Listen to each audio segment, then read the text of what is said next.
Assalamualaikum warahmatullahi wabarakatuh. Waalaikumsalam warahmatullahi wabarakatuh. Alhamdulillah, alhamdulillahirabbil alamin wa bihi nasta'inu ala umuri dunya waddin. Wassalatu wassalamu ala asrofil anbiya'i wal mursalin amma ba'du.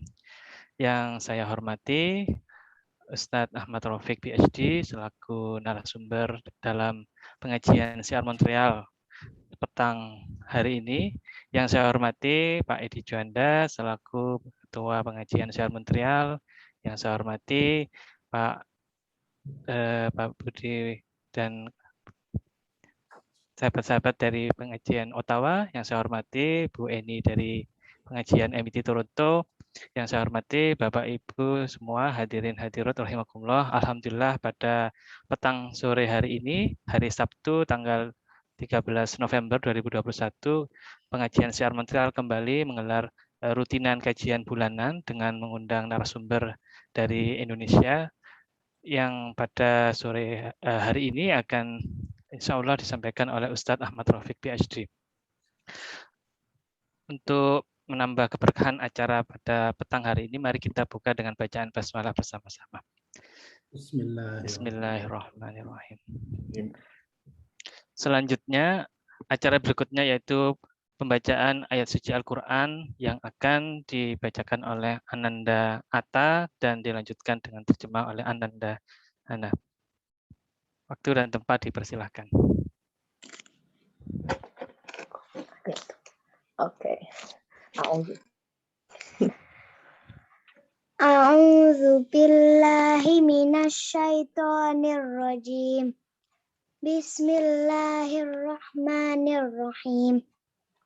Ya ayyuhalladzina amanu la tattakhidhu aduwwi wa aduwwakum awliya'a tulquna ilaihim bil mawaddah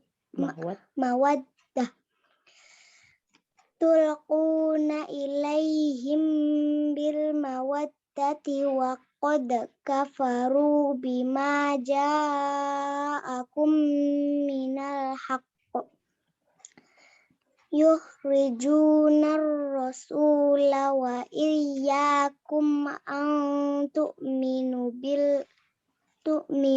billahi rabbikum in kuntum kharajtum jihadan fi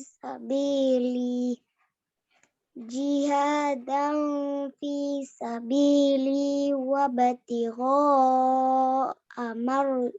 mardati tusirruna ilaihim bil mawaddah tusirruna ilaihim bil mawaddati wa ana a'lamu bima akhfaytum wa ma a'lantum wa may yaf'alhu minkum faqad dalla sawa'as sabil in yathqafukum yakunu lakum a'da'aw wa yabsutu ilaikum wa yabsutu ilaikum aydiyahum wa alsinatahum bisu'i wa waddu law takfurun lan tanfa'akum arhamukum wala auladukum yaumal qiyamah yafsilu bainakum wallahu bima ta'maluna basir. Qad kanat lakum uswatun hasanatun fi Ibrahim walladzina ma'ah qalu liqaumihim inna bura'a'u minkum wa mimma ta'buduna min dunillah kafarna bikum wa bada bainana wa bainakumul adawatu wal baghdau abada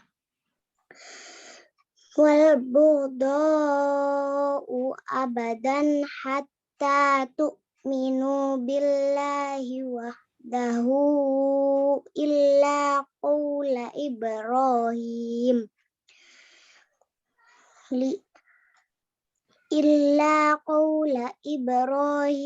li abihi la astaghfirunna laka wa ma amliku laka minallahi min syai'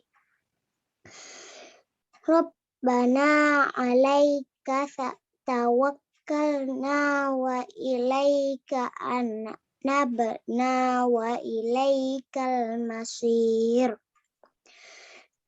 Rabbana la taj'alna fitnatan lilladzina kafaru waghfir lana Rabbana innaka antal azizul hakim Laqad kana lakum fihim uswatun hasanatul liman kana yarjullaha wal yawmal akhir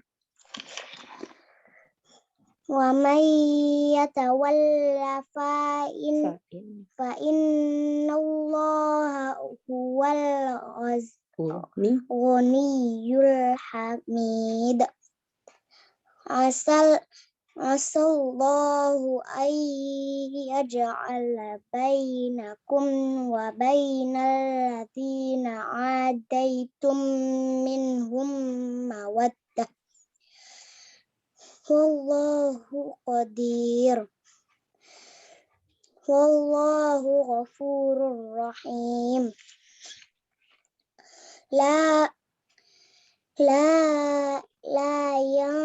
La yanhakumullahu 'anil ladzina lam yuqatilukum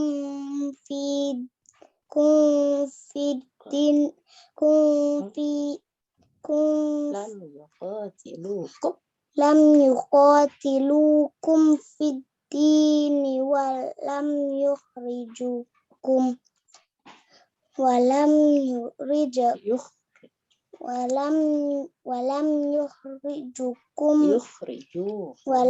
yukhrijukum min diyarikum an tabarruhum wa tuqsitu ilaihim innallaha yuhibbul muqsitin Innama yanhakumullahu 'anil ladzina qatalukum fid dini wa akhrajukum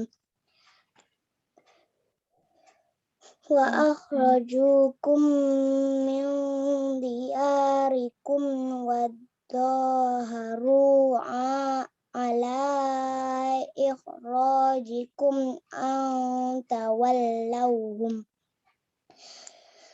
wa may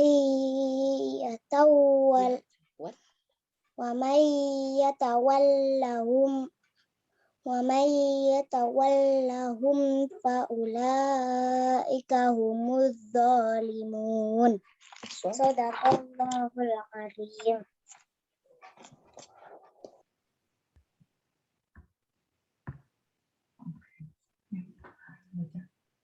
Bismillahirrahmanirrahim. O you who have believed, do not take my enemies and your enemies as allies, extending to them affection while they have disbelieved in what came to you of the truth, having driven out the Prophet and yourselves only because you believe in Allah, your Lord. If you have come out for jihad, for example, fighting or striving in my cause and seeking means to my approval, take them not as friends. You confide to them affection, for example, instruction. But I am most knowing of what you have concealed and what you have declared. And whoever does it among you has certainly strayed from the soundness of the way.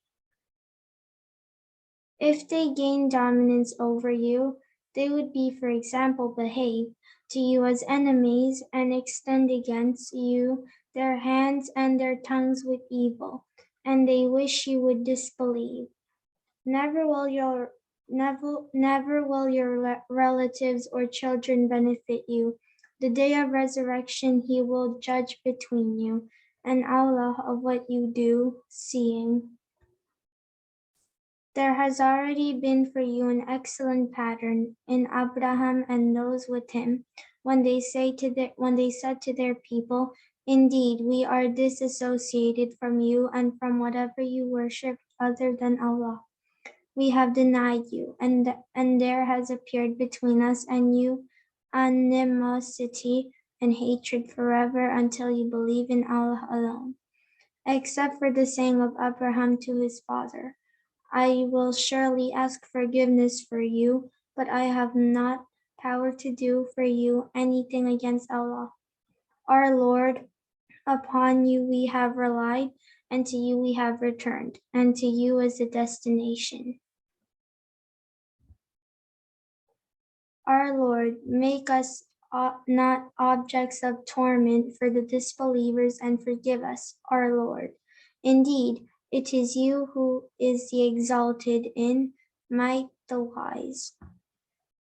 There has certainly been for you in them an excellent pattern for anyone whose hope is in Allah and the last day.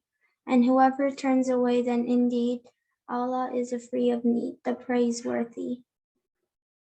Perhaps Allah will put between you and those to whom you have been enemies among them affection, and Allah is competent, and Allah is forgiving and merciful. Allah does not forbid you from those who do not fight you because of religion and do not expel you from your homes, from being righteous towards them and acting justly towards them. Indeed, Allah loves those who act justly. Allah only forbids you from those who fight you because of religion and expel you from your homes and aid in your expulsion, forbids that you make allies of them, and whoever makes allies of them, then it is those who are the wrongdoers. Sadaqallahul Azim. Aku berlindung kepada Allah dari godaan syaitan yang terkutuk. Dengan menyebut nama Allah yang Maha Pengasih, lagi Maha Penyayang. Wahai orang-orang yang beriman, janganlah kamu menjadikan musuhku dan musuhmu sebagai teman-teman setia, sehingga kamu sampaikan kepada mereka berita-berita Muhammad karena rasa kasih sayang. Padahal mereka telah ingkar kepada kebenaran yang disampaikan kepadamu. Mereka mengusir Rasul dan kamu sendiri, karena kamu beriman kepada Allah, Tuhanmu. Jika kamu benar-benar keluar untuk berjihad pada jalanku dan mencari keridhoanku, janganlah kamu berbuat demikian. Kamu memberitahukan secara rahasia berita-berita Muhammad kepada mereka karena rasa kasih sayang. Dan aku lebih mengetahui apa yang kamu sembunyikan dan apa yang kamu nyatakan. Dan barang siapa di antara kamu yang melakukannya, maka sungguh dia telah tersesat dari jalan yang lurus. Jika mereka menangkapmu, niscaya mereka bertindak sebagai musuh bagimu, lalu melepaskan tangan dan lidahnya kepadamu untuk menyakiti, dan mereka ingin agar kamu kembali kafir. Kaum kerabatmu dan anak-anakmu tidak akan bermanfaat bagimu pada hari kiamat. Dia akan memisahkan antara kamu, dan Allah Maha melihat apa yang kamu kerjakan. Sungguh, telah ada suri teladan yang baik bagimu pada Ibrahim dan orang-orang yang bersama dengannya, ketika mereka berkata kepada kaumnya, sesungguhnya kami berlepas diri dari kamu dan dari apa yang kamu sembah selain Allah. Kami mengingkari kekafiranmu, dan telah nyata antara kami dan kamu ada permusuhan dan kebencian buat selama-lamanya sampai kamu beriman kepada Allah saja. Kecuali perkataan Ibrahim kepada ayahnya, sungguh, aku akan memohonkan ampunan bagimu, namun aku sama sekali tidak dapat menolak siksaan Allah terhadapmu. Ibrahim berkata, ya Tuhan kami, hanya kepada Engkau kami bertawakal, dan hanya kepada Engkau kami bertobat, dan hanya kepada Engkaulah kami kembali. Ya Tuhan kami, janganlah Engkau jadikan kami sasaran fitnah bagi orang-orang kafir. Dan ampunilah kami, ya Tuhan kami. Sesungguhnya Engkau yang maha perkasa, maha bijaksana. Sungguh, pada mereka itu, Ibrahim dan umatnya, terdapat suri teladan yang baik bagimu, yaitu bagi orang yang mengharap pahala Allah dan keselamatan pada hari kemudian. Dan barang siapa berpaling, maka sesungguhnya Allah, dialah yang maha kaya, maha terpuji. Mudah-mudahan Allah menimbulkan kasih sayang di antara kamu dengan orang-orang yang pernah kamu musuhi di antara mereka. Allah maha kuasa, dan Allah maha pengampun, maha penyayang. Allah tidak melarang kamu berbuat baik dan berlaku adil terhadap orang-orang yang tidak memerangimu dalam urusan agama dan tidak mengusir kamu dari kampung halamanmu. Sesungguhnya Allah mencintai orang-orang yang berlaku adil. Sesungguhnya Allah hanya melarang kamu menjadikan mereka sebagai kawanmu, yaitu orang-orang yang memerangi kamu dalam urusan agama dan mengusir kamu dari kampung halamanmu dan membantu orang lain untuk mengusirmu. Barang siapa menjadikan mereka sebagai kawan, mereka itulah orang yang zalim. Maha benar Allah dengan segala firman-Nya. Sadaqallahul Adzim, maha benar Allah dengan segala firman-Nya. Diucapkan terima kasih kepada Ananda Atta, Ananda Hana, dan Mbak Ulfa atas bacaan dan terjemah Quran Surat Al-Mumtahanah ayat 1 hingga ayat 9. Semoga kita mendapatkan hikmah dan pelajaran dari bacaan Al-Quran yang ditilawahkan tadi. Selanjutnya, kita menuju acara berikutnya, yaitu pembacaan doa istighosa singkat yang akan dipandu oleh Mas Fatan Anik. Kepada beliau, waktu dan tempat dipersilakan. Bismillahirrahmanirrahim. Assalamualaikum warahmatullahi wabarakatuh.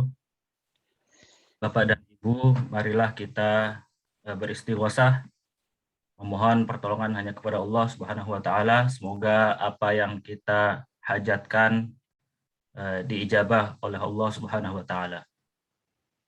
Ala hadhihi niyyah wa ala kulli niyatin shalihah wa li syafaati Rasulillah sallallahu alaihi wasallam. Al-Fatihah. A'udzu billahi minasyaitonir rajim. Bismillahirrahmanirrahim. Alhamdulillahi rabbil alamin. Ar-Rahmanir Rahim. Maliki yaumiddin. Iyyaka na'budu wa iyyaka nasta'in. Ihdinas siratal mustaqim. Siratal ladzina an'amta 'alaihim ghairil maghdubi 'alaihim waladdallin. Astaghfirullahaladzim. Astaghfirullahaladzim. Astaghfirullahaladzim.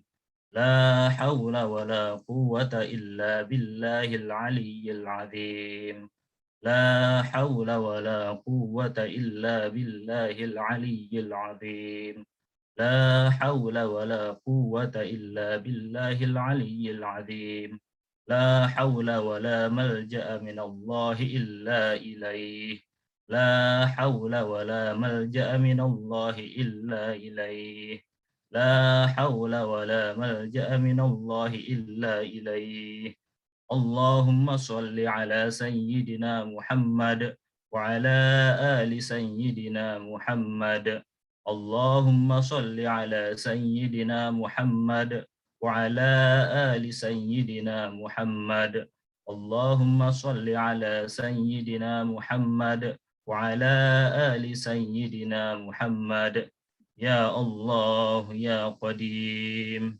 يا الله يا قديم يا الله يا قديم يا سميع يا بصير يا سميع يا بصير يا سميع يا بصير يا مبدئ يا خالق يا مبدئ يا خالق يا مبدئ يا خالق يا حفيظ يا نصير يا وكيل يا الله يا حفيظ يا نصير يا وكيل يا الله يا حفيظ يا نصير يا وكيل يا الله يا حي يا قيوم برحمتك أستغيث يا حي يا قيوم برحمتك أستغيث يا حي يا قيوم برحمتك أستغيث لا إله إلا أنت سبحانك إني كنت من الظالمين لا إله إلا أنت سبحانك إني كنت من الظالمين لا إله إلا أنت سبحانك إني كنت من الظالمين يا لطيف يا لطيف يا لطيف يا رحمن يا رحيم يا رحمن يا رحيم يا رحمن يا رحيم أستغفر الله العظيم إنه كان غفارا أستغفر الله العظيم إنه كان غفارا أستغفر الله العظيم إنه كان غفارا اللهم صل على سيدنا محمد قد ضاقت حيلة أدركني يا رسول الله اللهم صل على سيدنا محمد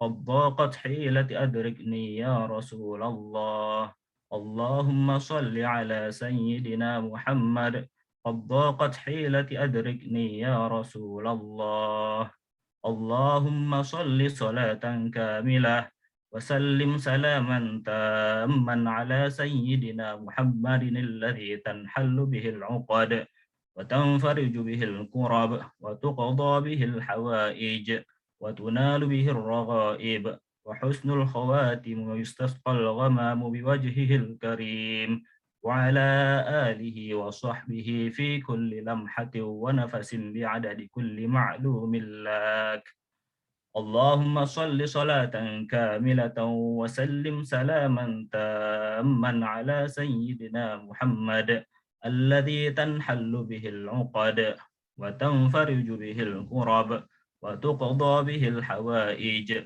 وتنال به الرغائب وحسن الخواتم ويستسقى الغمام بوجهه الكريم وعلى آله وصحبه في كل لمحة ونفس بعدد كل معلوم لك اللهم صل صلاة كاملة وسلم سلاما تاما على سيدنا محمد الذي تنحل به العقد وتنفرج به الكرب وتقضى به الحوائج وتنال به الرغائب وحسن الخواتم ويستسقى الغمام بوجهه الكريم وعلى آله وصحبه في كل لمحة ونفس بعدد كل معلوم لك اللهم صل على سيدنا محمد وعلى آل سيدنا محمد صلاة تنجينا بها من جميع الأهوال والآفات وتقضي لنا بها جميع الحاجات وتطهرنا بها من جميع السيئات وترفعنا بها عندك أعلى الدرجات وتبلغنا بها أقصى الغايات من جميع الخيرات في الحياة وبعد الممات يا بديع يا بديع يا بديع. الفاتحة. أعوذ بالله من الشيطان الرجيم. بسم الله الرحمن الرحيم. الحمد لله رب العالمين الرحمن الرحيم مالك يوم الدين إياك نعبد وإياك نستعين اهدنا الصراط المستقيم صراط الذين أنعمت عليهم غير المغضوب عليهم ولا الضالين آمين. Assalamualaikum warahmatullahi wabarakatuh. Waalaikumsalam warahmatullahi wabarakatuh. Terima kasih banyak diucapkan kepada Mas Fatan Anik. Beliau mahasiswa S3 Islamic Studies di McGill University. Atas bacaan istighosah, semoga kita mendapatkan maunah dan inayah dari Allah Subhanahu wa taala. Saya ucapkan selamat bergabung bagi Bapak Ibu yang baru saja join di pengajian sore hari ini. Saya ada yang dari Calgary, ada dari Saskatchewan dan dari kota-kota lain. Alhamdulillah, semoga semakin menambah keberkahan silaturahmi melalui pengajian siar Montreal petang hari ini. Acara berikutnya yaitu ceramah agama yang akan disampaikan oleh Ustadz Ahmad Rafiq PhD.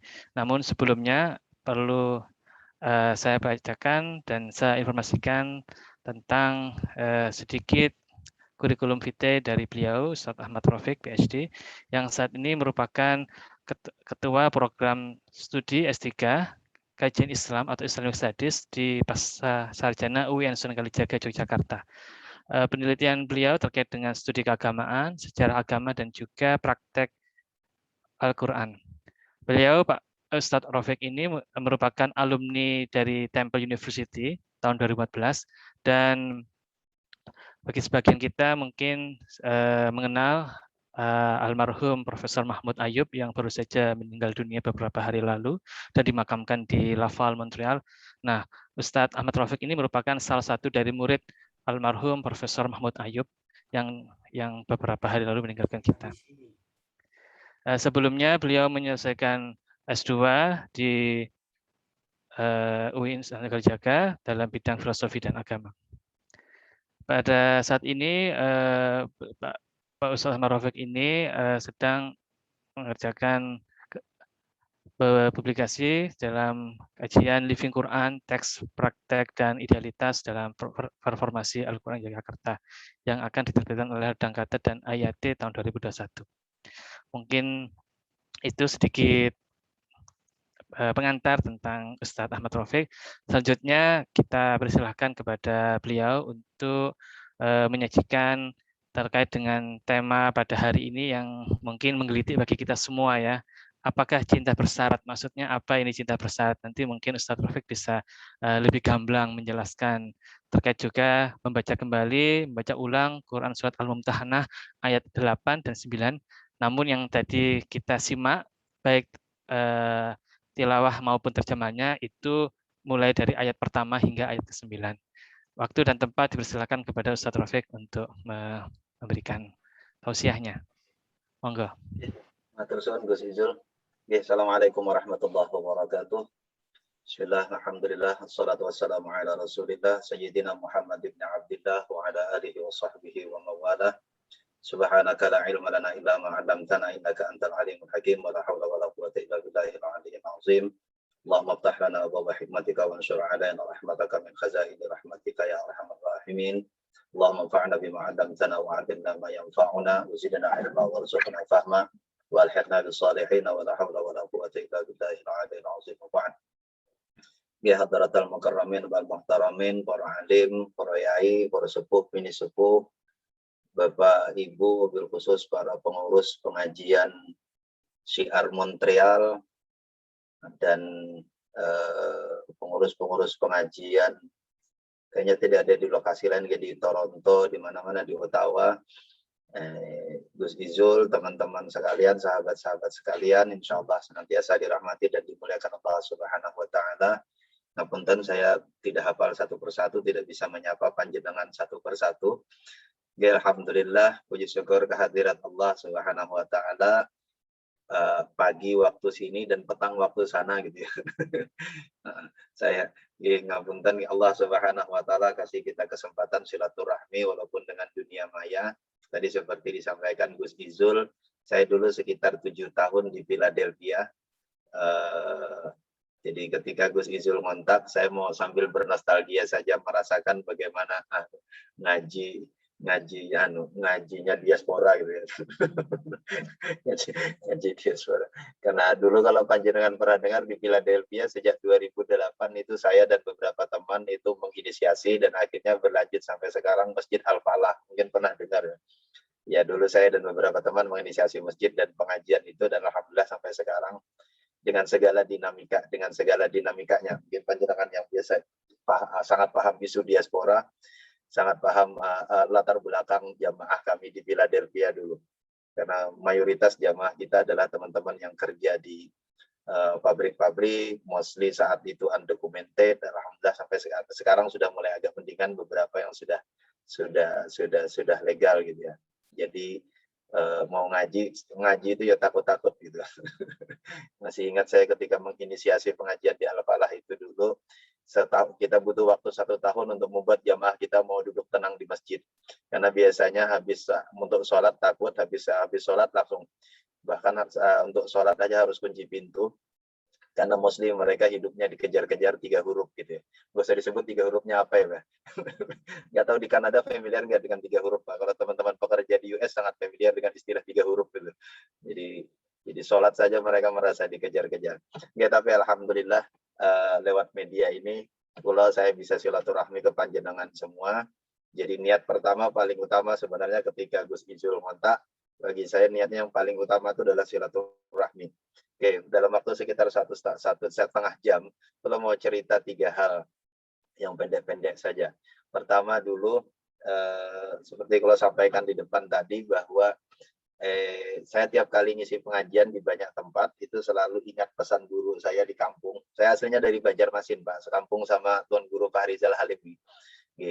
Jadi dulu sebelum saya pertama kali mau hijrah ke Jogja, guru saya pesan sangat sederhana pesannya. Guru di kampung yang pendidikannya hanya sekolah diniah, jadi sekolah informal, tidak punya pendidikan formal beliau.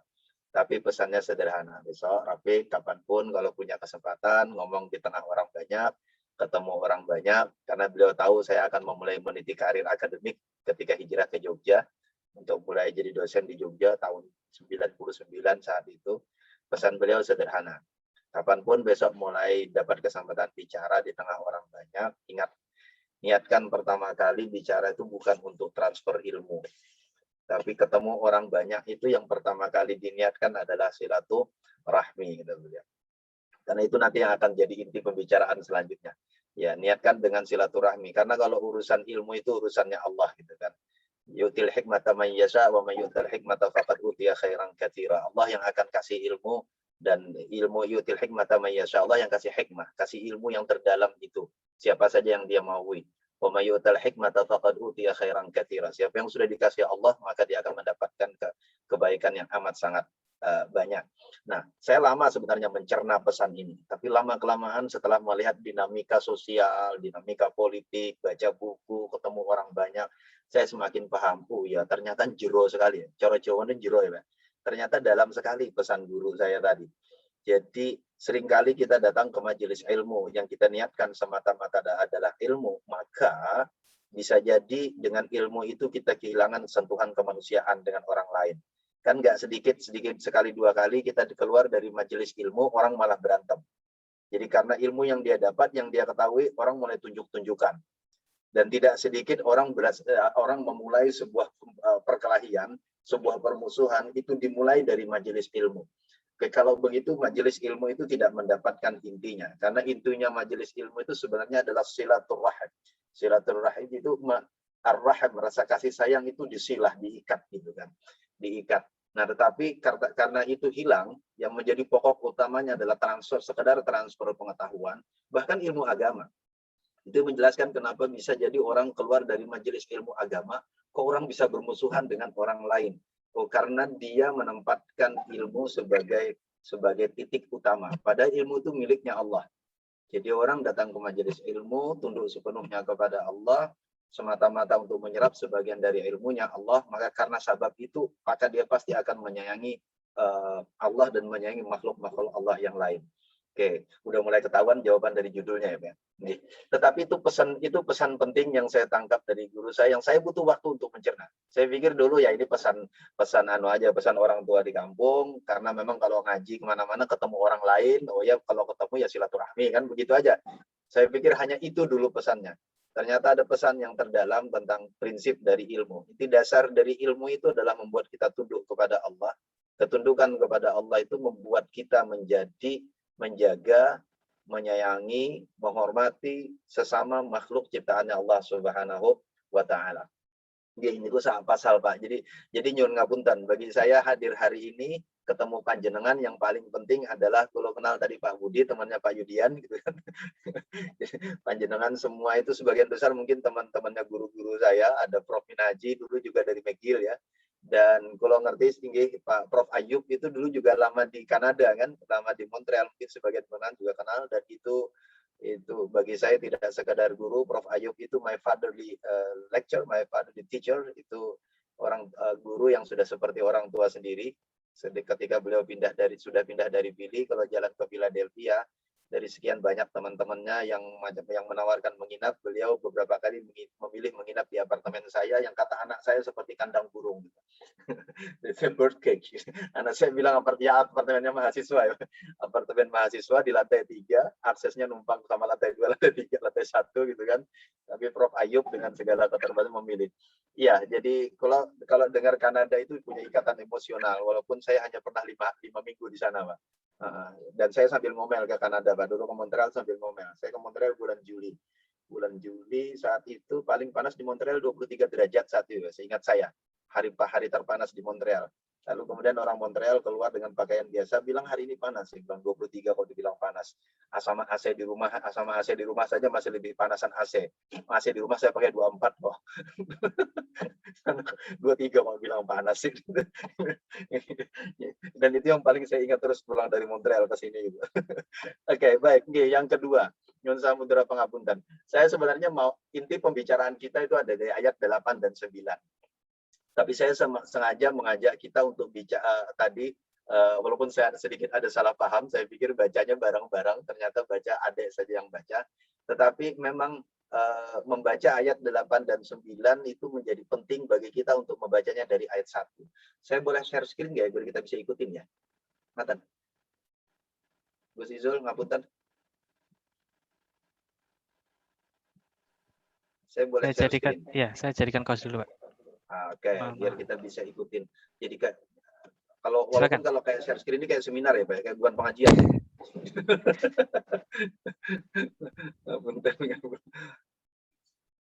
Sebentar.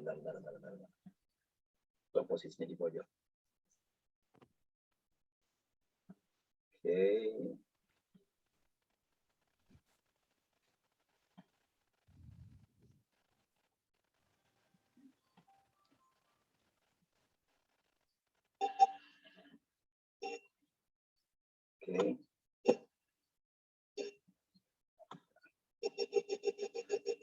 Oke, ngapunten.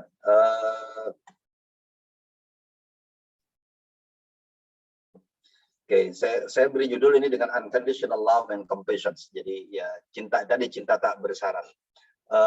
Sederhananya begini, kalau ayat 8 dan 9-nya, ayat 8 dan 9 itu secara tegas Allah bilang begini, la yanhakumullahu 'anil ladzina lam yuqatilukum fid dini wa lam yukhrijukum min diyarikum an tabarruhum wa tuqsitu ilaihim innallaha yuhibbul muqsitin.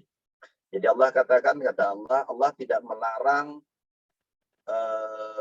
dari orang-orang yang tidak memerangi kalian karena sebab agama kalian, dan orang-orang yang tidak mengusir kalian dari rumah-rumah kalian. Tidak melarang apa? Allah tidak melarang antabarruhum wa tuqsitu ilaihim. Untuk tabarru itu berbuat baik kepada mereka, wa tuqsitu ilaihim, dan berperilaku adil kepada mereka. Innallaha yuhibbul muqsitin, karena Allah sangat menyayangi orang yang berperilaku adil.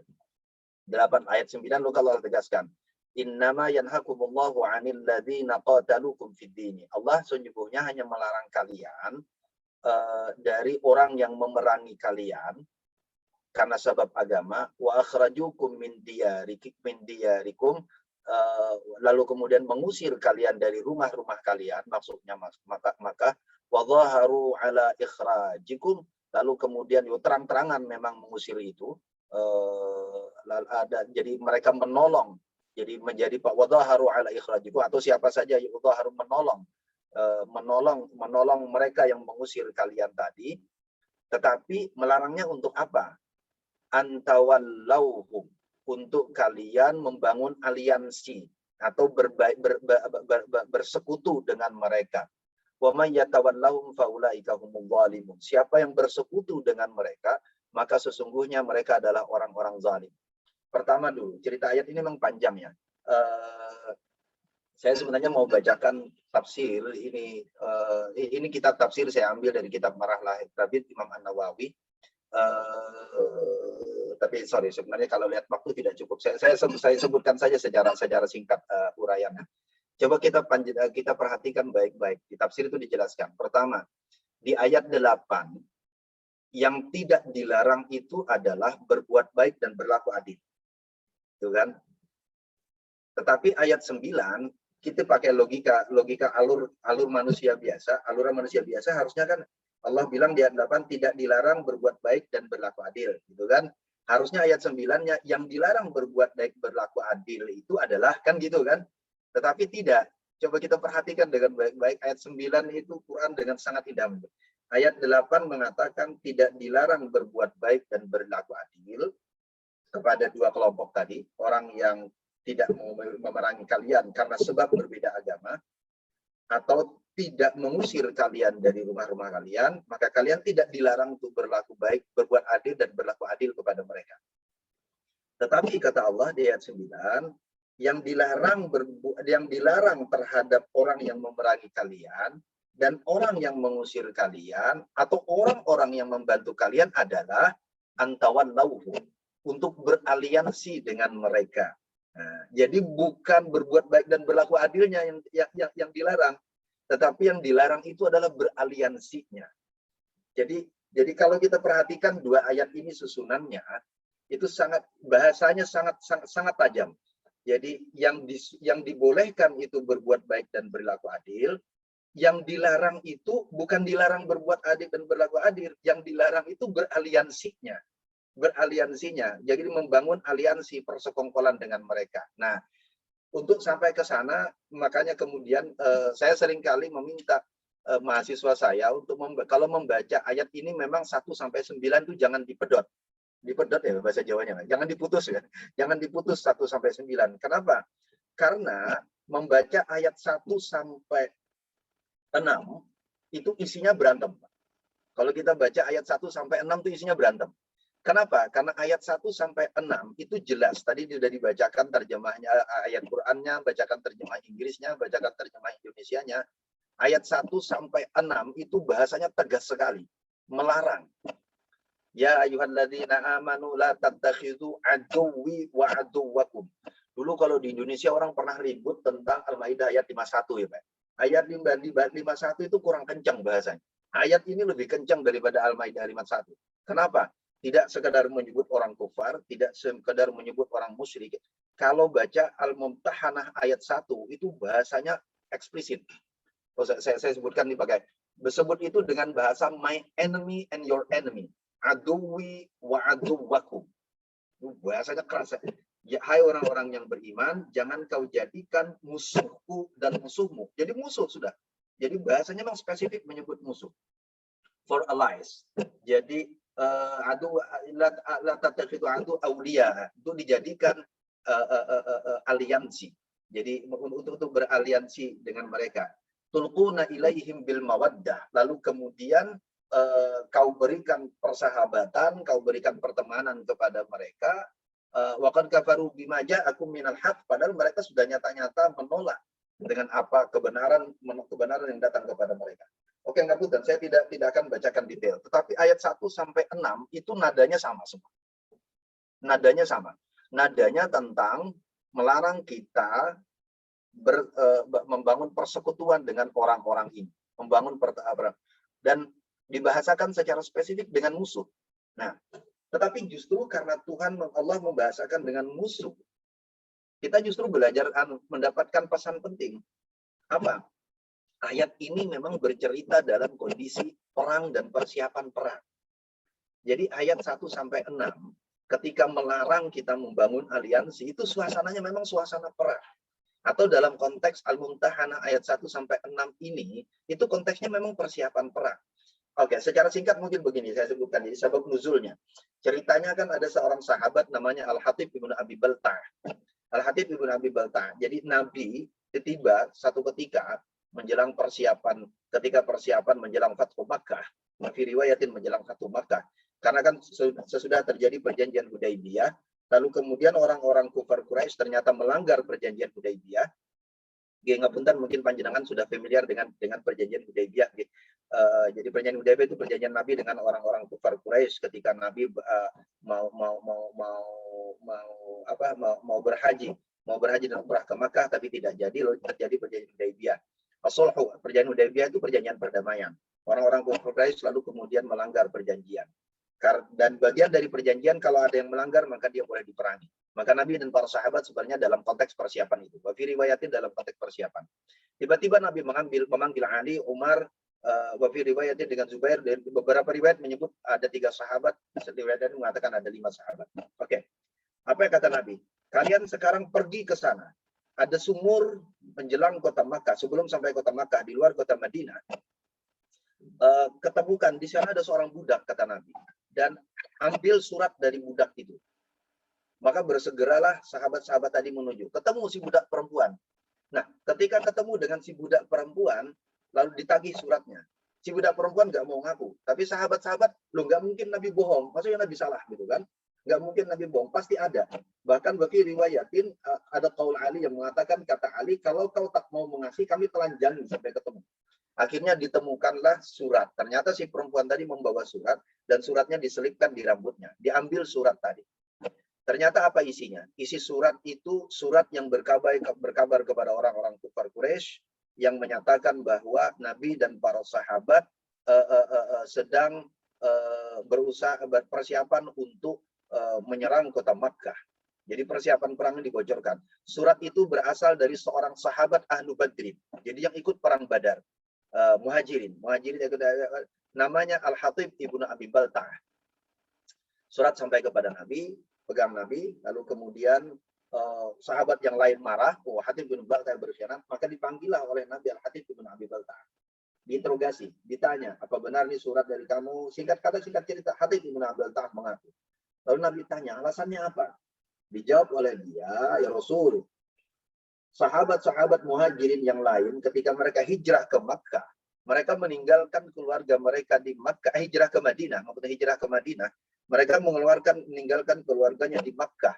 Ada anaknya, ada istrinya, dan keluarga-keluarganya yang masih laki-laki. Jadi mereka meninggalkan keluarga laki-laki di Makkah yang menjaga perempuan-perempuan dan harta mereka di Makkah. Sementara aku, kata Hatib bin Baltah, aku tidak punya seorang pun keluarga laki-laki yang tinggal di Makkah, kecuali anak perempuan dan istriku dan hartaku di sana. Jadi tidak ada yang akan menjaga. Tidak ada, karena kita harus membayangkan itu dalam suasana patriarkal yang sangat ekstrim di Makkah Madinah saat itu.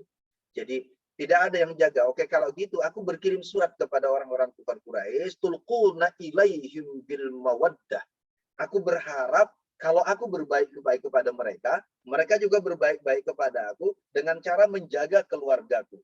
Nah, tapi kan Nabi bilang, loh, tapi kan kamu membocorkan rahasia perang. Oh enggak, kata, walaupun membocorkan, kata Hatib bin Baltah, aku sangat percaya kepada engkau dan pertolongan Allah. Sekalipun aku bocorkan ini kepada orang kufar Quraisy, maka niscaya mereka tetap tidak akan bisa mengalahkanmu. Karena aku percaya dengan pertolongan Allah.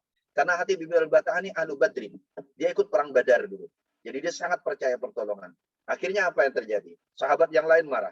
Umar itu bahkan bilang begini, lauqatti'anna unuqah, kata Umar, tak penggal lehernya. Tapi kata Nabi apa? Enggak, kata Nabi. Pertama, pengkhianatan itu jelas tidak boleh. Itu yang dilarang oleh ayat ini. Jadi ayat ini, yang dimaksud ayat ini adalah pengkhianatan terhadap kesepakatan yang itu bisa membahayakan kaum muslimin. Lalu kemudian yang kedua, dia adalah ahlu badrin. Yang Allah Subhanahu wa taala janjikan ahlu badrin itu semua akan masuk surga. Apakah engkau akan membunuh seorang ahlu badrin, kata Nabi. Lalu Umar akhirnya terhenti. Lalu kemudian yang ketiga, kata Nabi, dan dia melakukan itu karena dia juga sangat percaya kepada kita, kepada pertolongan Allah. Kalau begitu, kata Nabi, dia aku maafkan. Dah, selesai. Jadi singkatnya begini. Ayat 1 sampai 6 itu sebenarnya memang dalam suasana perang. Maka yang dimaksud dengan aliansi di sini adalah aliansi kepada musuh yang itu bisa berakibat mengganggu pertahanan kaum muslimin. Jadi sangat material yang dimaksud di sini. Jadi sangat material. Jadi dan ketika pun terjadi sesuatu, kasusnya Hatib Ibnu Abi Balta'ah, Nabi juga tidak, kalau memang Nabi dengan serta-merta memaafkannya karena banyak pertimbangan. Artinya ayat ini bercerita dalam kondisi yang sangat spesifik. Jadi nggak bisa dipukul rata. Makanya istilah aduwi wa aduwakum, istilah al-auliya, itu merujuk kepada situasi yang sangat khas. Situasi yang sangat khas. Dan itu disampaikan di dalam banyak kitab-kitab tafsir. Nah, lalu kemudian sehubungan dengan itu, penting kita membaca ayat 7. Nah, di ayat 7, setelah cerita itu semua, di ayat 7 apa kata Allah? Asallahu ayyaj'ala bainakum wa bainal ladzina 'adaitum minhum mawaddatan wallahu qadirun wallahu ghafurur rahim. Ini persis seperti cerita-cerita yang lain. Persis seperti praktek-praktek hidupnya Nabi. Nabi itu kan tidak kurang-kurang berhadapan dengan permusuhan. Nabi tidak kurang-kurang berhadapan dengan orang yang memusuhi Nabi, mencaci Nabi, bahkan mengganggu Nabi dan para sahabat secara fisik. Tetapi sekalipun ada peringatan keras di atas tadi, pada ayat 7 Allah justru mengajarkan kepada Nabi doa. Asallahu yaj'ala bainakum wa bainal ladzina 'adaitum minhum mawaddatan. Jadi seperti apapun keadaan kita ketika berhadapan dengan orang lain, kita tidak pernah bisa melepaskan diri bahwa yang bisa menghentikan permusuhan yang sebenarnya itu adalah Allah Subhanahu wa taala. Jadi setelah sebelumnya sangat keras peringatan ayat 1 sampai 6, di ayat 7 Allah justru menurunkan tensi. Di tengah permusuhan itu bukan berarti, karena kalau baca nanti ayat 5 dan ayat 6, itu kan isinya tentang permusuhan abadi kesannya kan, ketika mengambil contoh Ibrahim. Tapi lalu kemudian dengan ayat ini Allah katakan, tidak ada yang tak mungkin.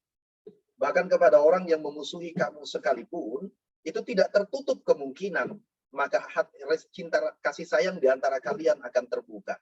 Maka Allah sebut itu dengan Wallahu Qadir. Dan ini menyendiri. Biasanya Allah akan menyebut beberapa asma-Nya gitu kan. Wallahu qadirun, wallahu alimun qadir, tetapi pada ayat ini Allah hanya menyebut Wallahu qadir. Allah kuasa. Karena untuk bilang apa? Untuk bilang bahwa rasa kasih sayang itu semuanya ada dalam kuasanya Allah Subhanahu wa ta'ala. Wallahu ghafurur rahim. Dan kalau memang sebelumnya ada permusuhan, sebelumnya ada kesalahan, sebelumnya ada kejahatan, Allah Maha Pengampun lagi Maha Penyayang. Maka bagaimana tidak, Allah saja mengampuni dan menyayangi, masa Nabi dan sahabatnya yang ahlu badrin, Nabi dan musuh-musuhnya yang memusuhi dia, Nabi tidak punya rasa maaf dan rasa kasih sayang. Oke, jadi ayat ini sebenarnya membuka pintu ayat 8 dan 9. Ayat 8 dan 9 akhirnya, ini semenit terakhir perlu bicara sebenarnya. Ya, ayat 8 dan 9. Ayat 8 dan 9 ini akhirnya ingin menegaskan bahwa, seperti kalau sampaikan di depan tadi, ketika membaca ayat 1 sampai 6, sahabat-sahabat itu bereaksi. Dalam tafsir diriwayatkan bercerita tentang Asma binti Abi Bakar yang mendapatkan hadiah dan dikunjungi ibunya. Jadi mantan istrinya Abu Bakar yang masih musyrikah di Makkah. Yang masih musyrikah. Fatilah binti Ibn Abdul Uzza. Itu namanya. Fatilah binti Ibn Abdul Uzza. Nama bapaknya saja Abdul Uzza gitu kan. Penyembah Al-Uzza. Namanya Fatilah. Ketika ibunya datang, Asma menolak. Nah, ketika Asma menolak, dia tanya sama Aisyah. Aisyah sampaikan kepada kepada Nabi. Maka disampaikan oleh Nabi tentang ayat ini. Jadi berbuat baik, berlaku adil, berbaik-baik kepada orang yang berbeda agama itu sah-sah saja karena boleh-boleh saja, sama sekali tidak dilarang. Yang dilarang itu bukan berbuat baik dan berbuat adilnya, tapi yang dilarang itu adalah bersekongkol untuk lalu kemudian membahayakan. Makanya disebut pada ayat 9, innama yanhakumullah antawallauhum wa may yatawallahum faulaika humudz zalimun. Jadi yang dilarang itu kemudian bukan berbuat baik dan berbuat adil, tapi yang dilarang itu adalah membangun aliansi dengan orang lain, yang aliansi itu berupa persekongkolan jahat yang membahayakan orang-orang Muslim. Maka disebut dengan ulaika humudz zalimun. Selain itu tidak ada yang dilarang. Selain itu tidak ada yang dilarang. Akhirnya begini. Saya mau tutup dengan ungkapan begini. Oke. Ini nanti. Oke. Ini, Pak. Jadi kalau ada pertanyaan dari ayat-ayat tadi kan seakan-akan kan rasa kasih sayangnya harus ada syarat. Tapi kalau kita baca secara utuh ayat tadi dari 1 sampai 9, jawabannya tidak. Mencintai sesama makhluk itu tak punya syarat. Kalaupun bersyarat, syaratnya hanya satu. Cinta hanya meminta satu syarat, yakni keyakinan kepada Sang Maha Cinta Allah Subhanahu wa taala untuk saling mencintai sesama makhluknya. Allah yang mampu menciptakan rasa cinta kepada sesama makhluk, maka memintalah cinta kepadanya. Hukum kemanusiaan tentang beraliansi dan sebagainya adalah wasilah untuk mendapatkan cintanya Allah dan cinta dengan sesama makhluk. Bukan hanya berharap cinta Allah, tapi meninggalkan cinta dengan makhluknya. Jadi syaratnya ternyata cuma satu. Syarat cinta itu adalah tunduk kepada kuasanya Allah. Maka ketika terjadi permusuhan di antara sesama manusia, maka permusuhan itu harus dikembalikan kepada permohonan agar Allah menciptakan rasa cinta. Itulah jawaban dari Nabi dilempari orang Taif. Nabi menolak Jibril untuk menimpakan azab kepada mereka seperti azab-azabnya umat terdahulu. Nabi justru berdoa, Allahumma hdi qaumi fa innahum qaumun la yafqahun.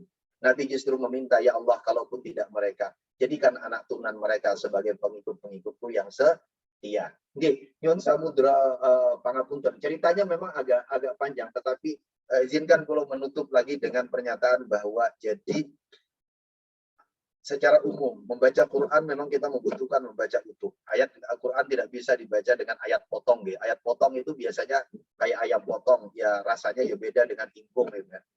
Rasanya beda dengan kepotong-potong. Lalu kemudian yang kedua, ayat 1 sampai 9 ini kalau dibaca utuh, maka justru kita mendapatkan pesan cinta dan kasih sayang dengan sesama manusia.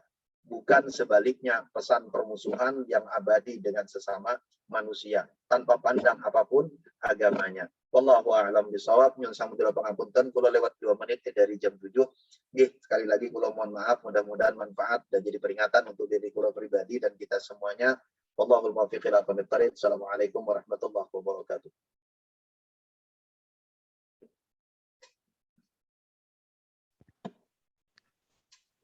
Alhamdulillah, terima kasih banyak atas paparan tausiah dari Ustadz Rafiq. Langsung saja nih Pak Ustadz, ada pertanyaan Japri lewat chatbox. Assalamualaikum Pak Ustadz, izin bertanya. Di Indonesia sekarang lagi ramai dengan moderasi Islam. Salah satu poin dari moderasi Islam adalah umat Islam diminta untuk bisa hidup berkeselarasan dengan kekayaan budaya lokal. Bagaimana pendapat Pak Ustadz? Jazakumullah khair katsira. Wassalamualaikum warahmatullahi wabarakatuh. Assalamualaikum warahmatullahi wabarakatuh. Inji, jadi jawabannya sama seperti konsep besar tadi sebenarnya. Jadi Nabi itu dari dulu, ngapunten ya sing paham kula. Nabi itu dari dulu hidup dengan menyesuaikan ruang dan waktu di mana Nabi berada. Maka lalu kemudian, dan itulah Islam. Itu Islam yang membuat kenapa orang Persia yang sebenarnya sangat berbeda tradisinya dengan Semitik, tradisi Semitik Nabi di Makkah bisa dengan mudah menerima Islam. Itu yang menceritakan bagaimana orang-orang Afrika menggeser ke timur dari Makkah yang berbeda tradisi bisa dengan mudah menerima Islam. Itu yang menjelaskan bagaimana Islam dulu bergerak ke Cina, Islam bergerak ke selatan, bergerak ke selatan ya, bergerak ke selatan, ke timur, lalu ke selatan, ke arah India dan sebagainya, menyerap tradisinya semuanya. Jadi pesan itu sebenarnya pesan universal Islam. Hanya kebetulan saja karena kita tinggal di Indonesia, maka pesan besarnya di Indonesia. Panjenengan yang merasakan menjadi diaspora di Kanada pasti akan sangat bisa melihat bagaimana orang Muslim Yaman datang dengan tradisi Yamannya, orang Muslim Albania datang dengan tradisi Albanianya, orang Muslim Bosnia datang dengan tradisi Bosnianya, orang Muslim Cina datang dengan tradisi Cinanya, dengan prinsip ajaran yang sama dan tidak berubah. Prinsip ajaran yang sama tentang sholat, prinsip ajaran yang sama tentang Quran, prinsip ajaran yang sama bahkan dengan Quran ada tajwidnya, prinsip ajaran yang sama tentang menghormati, prinsip ajaran yang sama tentang zakat, tentang puasa. Semua jadi moderasi beragama dalam pengertian menyesuaikan diri dengan ruang dan waktu tanpa kehilangan prinsip-prinsip dasar beragama. Sebenarnya sepaham saya adalah itulah pesan universal Islam. Pesan yang dulu membuat Islam itu bisa tersebar dan diterima di banyak tempat. Nyun Samudra Pangapunten, saya punya contoh, walaupun kapan mungkin tidak akan bisa saya ceritakan panjang. Di antara riset saya itu adalah saya meneliti tentang sejarah tulisan-tulisan tentang sejarah Quran. Jadi bukan tentang sejarah Qurannya. Saya ketemu buku diterbitkan tahun 1932. Keren sekali bukunya. Ditulis oleh Abu Bakar Aceh, orang Aceh. Judulnya Sejarah Quran, ya karena tulisan dulu Pak, halaman tahun 32, jadi sejarah pakai D gitu ya, sejarah Quran. Tapi saya kaget, karena saya membaca buku-buku sejarah Quran dari beberapa tempat. Ketika Abu Bakar Aceh ini orang belum ribut, orang belum ada ribut Islam Nusantara dan macam-macam, belum ribut moderasi beragama. Abu Bakar Aceh ketika menulis itu, ada bagian yang jarang ditemukan di kitab-kitab sejarah Quran yang lain. Beliau menulis tentang pengajaran Quran di Arab, pengajaran Quran di Yaman, pengajaran Quran di Cina, pengajaran Quran di Iran, pengajaran Quran di India, Pakistan, pengajaran Quran di Indonesia. Jadi beliau menjelaskan bagaimana tradisi belajar Quran di banyak tempat itu ada yang universal, bacaannya sama, tajwidnya sama. Tetapi cara belajarnya, cara menggunakan loh ya, loh itu apa ya bahasa? Kalau panjenengan yang orang Jawa yang sepuh maupun Pak, mungkin kenal grip ya. Ya tahu bahasa Indonesianya apa itu? Jadi kalau dulu itu kan sabak, ada bukan? grip. Sabak ya? Sabak, ya benar, sabak. Nah, sabak itu. Ada yang menggunakan itu kan. Jadi di banyak tempat itu tradisi belajarnya berbeda-beda. Pakaian murid, tempat duduk murid, dan itu tetapi membawa pesan universal yang sama. Ini baru cerita belajar Quran. Jauh sebelum orang ribut-ribut tentang moderasi beragama. Tetapi itu ditulis tahun 32. Keren sekali buku itu saya bilang. Tapi jarang dibaca. Saya mahasiswa saya biasanya tak suruh baca buku itu. Nggih, jadi nggih ngapunten, sepaham saya, jadi di Indonesia itu menjadi proyek negara, menjadi visi besar negara. Tetapi visi itu sebenarnya bukan keberislaman kita yang menyesuaikan visi itu. Justru visi itu sebenarnya mengadopsi pesan besar Islam ketika pertama kali disampaikan Nabi, diteruskan sahabat, diteruskan tabi'in dan seterusnya. Nggih, ngaten sepaham saya. Terima kasih Ustadz. Ini langsung berlanjut. Ada pertanyaan berikutnya di chat box. Assalamualaikum Pak Ustadz. Bagaimana hukumnya memilih pemimpin kepala daerah non-Muslim yang dipandang punya kemampuan lebih baik dari pesaingnya yang Muslim? Nah, ini isu yang pasti sangat relevan dengan situasi di Indonesia ya. Gitu. Gimana? Matur nuwun. Kalau membaca ayat tadi kan dulu di Indonesia ramainya kan berdebat tentang wali kan gitu. Tentang wali kasus Al-Maidah ayat 51. Nggih sepaham kula jadi terlepas dari isu politik, sepaham kula sebelum orang ribut-ribut itu dulu, kula ketika baca Quran, baca tafsir, dari dulu memang pertama tidak semua kata wali di dalam Quran yang dilarang mengangkatnya itu adalah pengertiannya pemimpin. Ayat tadi termasuk nggak ada hubungannya sama pemimpin. Walaupun lafaznya adalah wali, gitu kan? Lafaznya wali nggak ada hubungan sama pemimpin. Ayat ini ceritanya tentang aliansi, tentang persekongkolan. tentang persekongkolan. Bahwa lalu kemudian dalam tafsir-tafsir yang belakangan ada yang menerjemahkan wali itu dengan pemimpin, maka lalu kemudian dipahami dilarang pemimpin, itu juga ada. Maka lalu kemudian kebolehan dan tidak kebolehan itu menjadi bagian dari ikhtilaf. Satu, jadi bagian dari ikhtilaf dalam fikih. Tetapi saya harus katakan secara jujur, tafsir-tafsir awal justru sebenarnya tidak membicarakan itu. Jadi tidak menganggap dalil-dalil Quran yang menyebut kata itu adalah melarang mengangkat pemimpin. Itu datang pada fikih-fikih belakangan. Nah, karena itu fikih belakangan, mensikapinya sederhana. Mensikapinya itu seperti kita mensikapi sholat ada yang pakai usalli sama tidak pakai usalli. Karena itu ikhtilaf dalam fikih. Jadi jangan dinaikkan dia terlalu berlebihan. La taghlu fi dinikum. Coba berlebihan gitu. Yang terjadi kemarin kan berlebihan. Karena itu ikhtilaf dalam fikih yang memang ada. Nah, karena ada ikhtilaf dalam fikih, maka lalu kemudian kenapa ikhtilaf itu ada? Karena dalam prakteknya Nabi dan para sahabat itu memang pernah menunjuk Umar itu punya wazir, berarti kan pemimpin daerah, yang itu adalah non muslim. Yang itu adalah non muslim. Artinya lalu kemudian ikhtilaf dalam fikih itu memang punya presiden. Presidennya di dalam sejarahnya para sahabat, bahkan para sahabat itu dari sejak generasi sahabat, apalagi kalau kita baca setelahnya dinasti Umayyah, dinasti Abbasiyah dan sebagainya, praktek pemimpin yang capable secara moral, capable secara ketatanegaraan, dan dia adalah non-muslim, itu sudah terjadi dan itu sah. Karena praktek ini ada, maka lalu kemudian fikihnya memungkinkan untuk terjadi perbedaan. Jadi kalau tanya saya menyatakan boleh mengikut sebagian tafsir Al-Quran.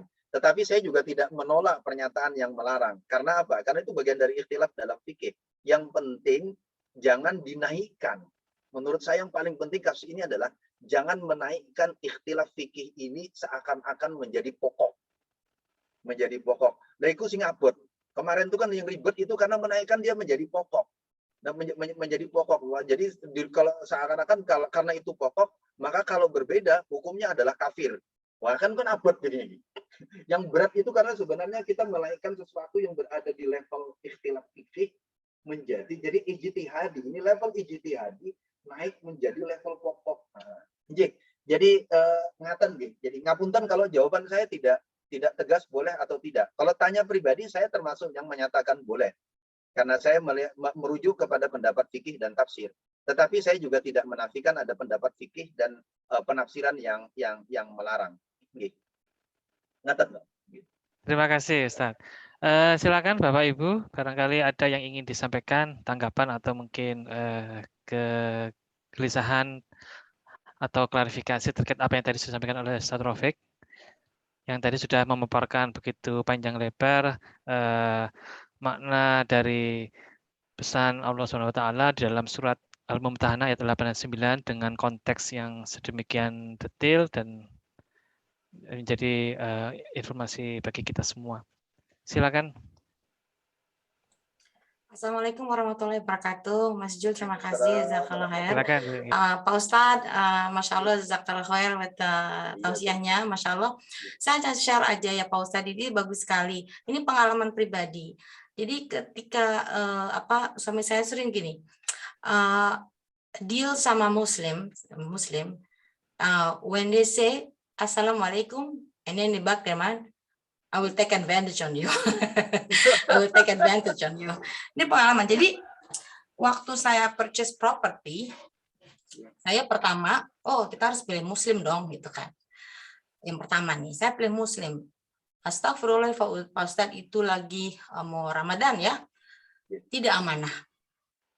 Nah kemudian tidak amanah karena itu tadi dia mau cari keuntungan gitu. Kemudian pengalaman yang kedua, setelah properti yang kedua, akhirnya suami saya mencoba ada referensi gitu ya, don't take Muslim, they take advantage on Muslim, we had experience. Terus akhirnya kita pilih Jews dong gitu, karena dia punya sangat amanah, sangat jelas, sangat memberikan semuanya itu sangat benar gitu, maksudnya tidak ada bohong, tidak ada trik di belakangnya gitu.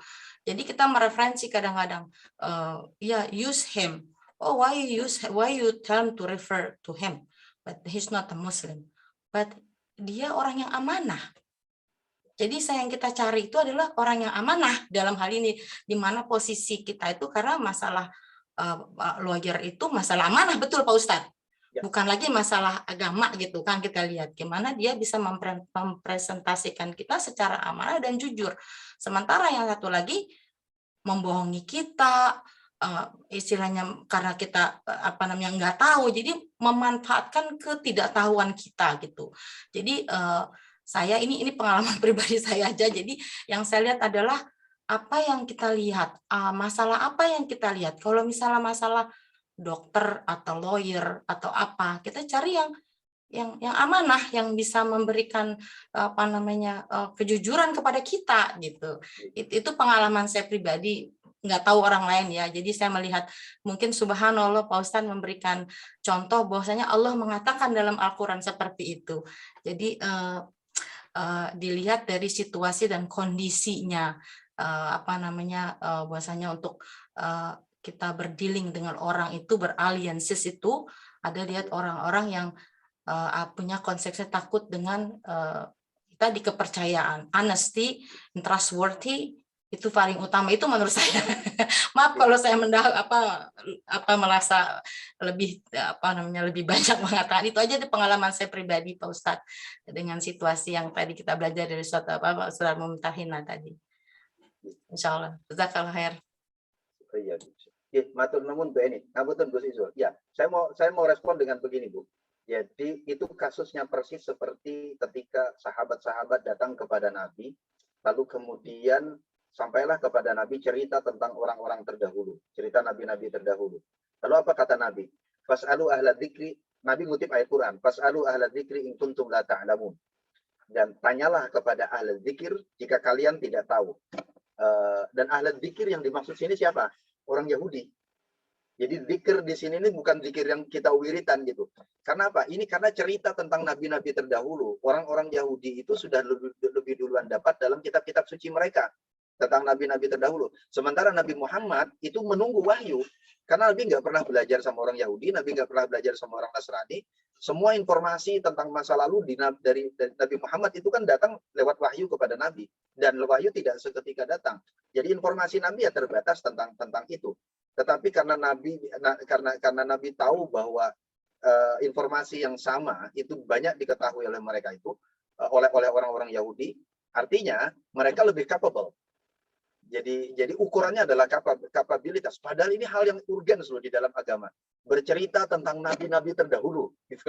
Nabi, salah-salah kan nanti diselewengkan, bisa diselewengkan kan. Tapi Nabi tahu dalam ruang sosial itu yang capable adalah mereka. Maka ayat Qur'annya perintahkan Nabi tanya ke sana. Nah lalu kemudian kan ternyata ini menambahkan kalau jadi sikap amanah bisa dipercaya itu bisa di siapa saja. Termasuk sebaliknya, sikap tidak amanah, sikap tidak bisa dipercaya bisa di siapa saja kan. Termasuk misalnya jadi muslim ataupun non muslim, dua-duanya bisa tidak amanah kan. Sebagaimana dua-duanya juga bisa amanah. Nah itu terjadi kan. Lalu kemudian ketika kasus ayat tadi, Nabi kan suruh nanya sama orang Yahudi. Lah kan orang Yahudinya ini juga bisa ada yang bohong kan? Bisa ada yang bohong, nambah-nambahin cerita. Lalu apa kata Nabi? Lalu Nabi bersabda, ujar Nabi, la tusaddiquhu wa la tukadzibuhu walakin qulu amanna. Kalau sudah dengar ceritanya, mereka ngomong, tak usah dibenarkan, tak usah disalahkan, cukup sampaikan kepada mereka, amanna billah, kami beriman kepada Allah. Artinya apa? Artinya kita membuka diri kepada siapa saja, sesuai dengan kapasitas masing-masing, tapi kita juga punya filter kan, filter kita kan clear kan, filter kita clear. Kalau sekarang urusannya properti, ya urusan amanah di properti, yaitu filternya. Kalau sekarang urusannya itu seperti cerita sahabat datang kepada Nabi, lalu minta ajarin kepada Nabi untuk bercocok tanam. Loh kan Nabi kan pedagang, kanjeng Nabi itu pedagang, bukan petani. Lalu apa kata jawab Nabi? Antum a'lamu bi umuri dunyakum. Udah, kalian lebih tahu urusan dunia kalian selesaikan sendiri.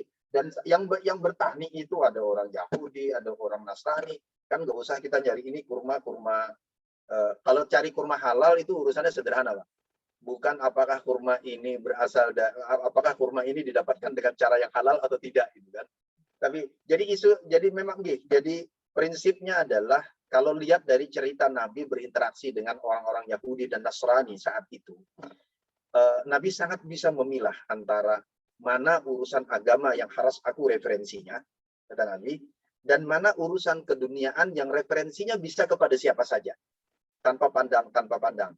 Mungkin ngapunten kalau agak panjang, kalau singkat lagi. Ada satu cerita yang seringkali terlalu dilebihkan adalah cerita diusirnya 3 suku Yahudi dari kota Madinah oleh Nabi. Seringkali ini di blow up kan, diulang-ulang. Jadi cerita permusuhan kepada orang Yahudi. Padahal kita lupa, ada puluhan suku Yahudi di Madinah. Yang diusir itu hanya 3. Kenapa ini diusir? Karena mereka bertiga adalah merusak perdagangan. Jadi mereka bertiga ini beraliansi merusak tata kelola pasar, tata niaga, maka oleh Nabi diusir. Yang lain yang tidak itu tetap di Makkah. Dan Nabi juga pernah mengusir sahabat yang Muslim ketika dia tidak bisa dipercaya. Ada sahabat Muslim diusir Nabi dari Madinah. Wa fi riwayatin Marwan bin Hakam itu sahabat Nabi yang pernah diusir oleh Nabi dari Madinah. Kenapa? Karena dia tidak bisa dipercaya. Artinya Nabi berlaku adil dalam urusan dunia. Kalau kau tak amanah, walaupun kau Muslim, hukumannya saat itu sudah diusir. Kalau kau tak amanah, walaupun kau Yahudi yang sudah duluan di sini, kau juga diusir, gitu kan? Kau juga diusir, gitu.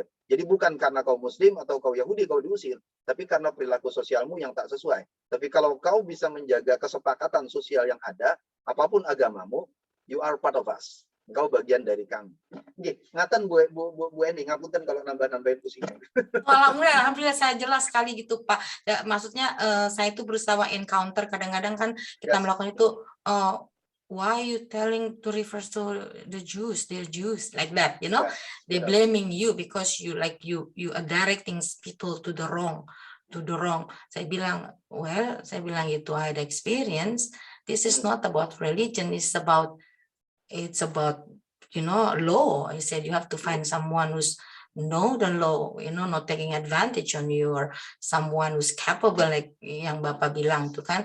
Someone yang pertama saya bilang amanah, saya bilang gitu karena saya pernah saya pernah ditipu, saya bilang sama orang itu, saya bilang gitu. Jadi saya sedih, saya sampai bilang gini, that's it, I said, just leave it to Allah Subhanahu Wa Taala. Dia stand, gitu ya. Sampai saya bilang, that's it, if you say that, we leave it to Allah Subhanahu Wa Taala.